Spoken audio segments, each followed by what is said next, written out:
Et Lara s'est toujours sentie comme une étrangère dans sa petite ville. Alors que tout le monde semblait satisfait de leur routine quotidienne, elle aspirait à l'aventure et à l'excitation.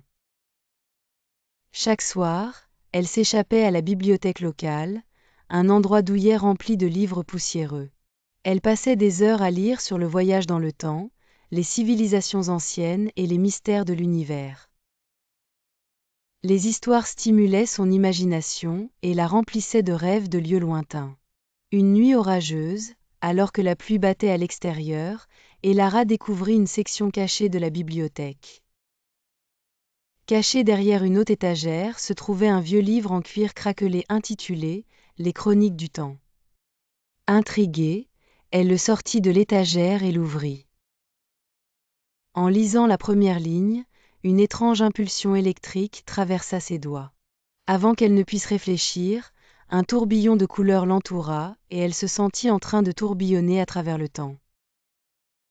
Lorsque les couleurs s'estompèrent, Lara se trouva dans un marché animé, mais c'était bien différent de tout ce qu'elle avait vu auparavant.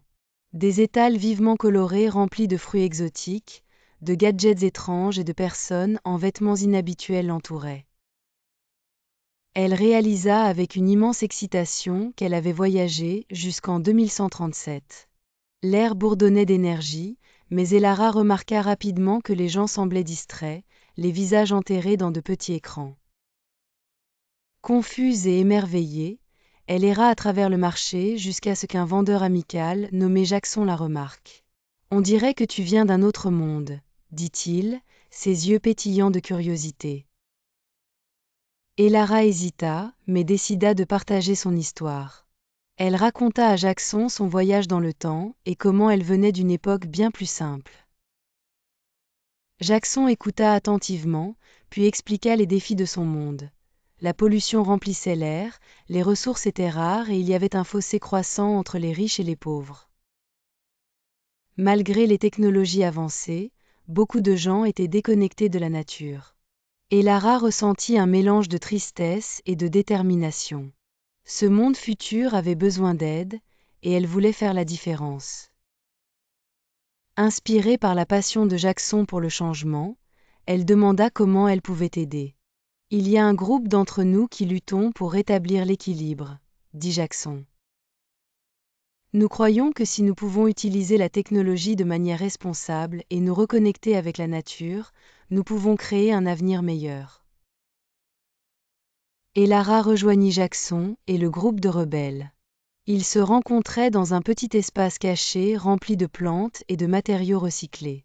Ensemble, ils ont réfléchi à des moyens d'améliorer leur communauté. Lara partagea des idées qu'elle avait apprises dans les livres sur la culture des aliments, la conservation de l'eau et la création de jardins communautaires.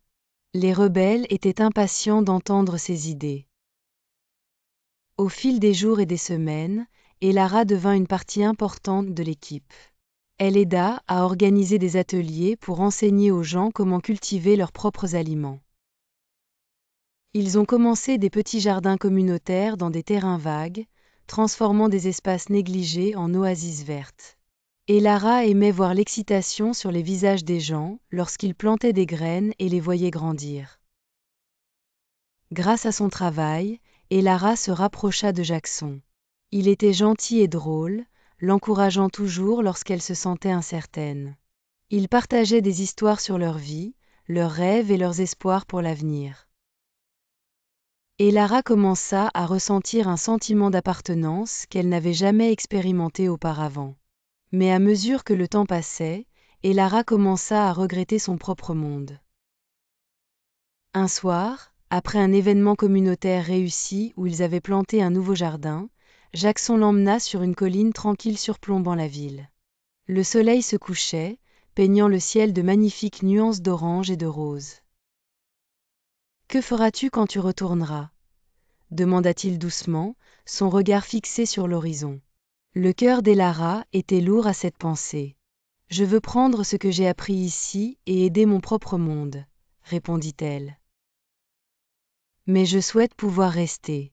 J'ai l'impression d'avoir enfin trouvé un but ici. » Jackson sourit doucement et lui tendit un petit appareil qui ressemblait à une montre de poche.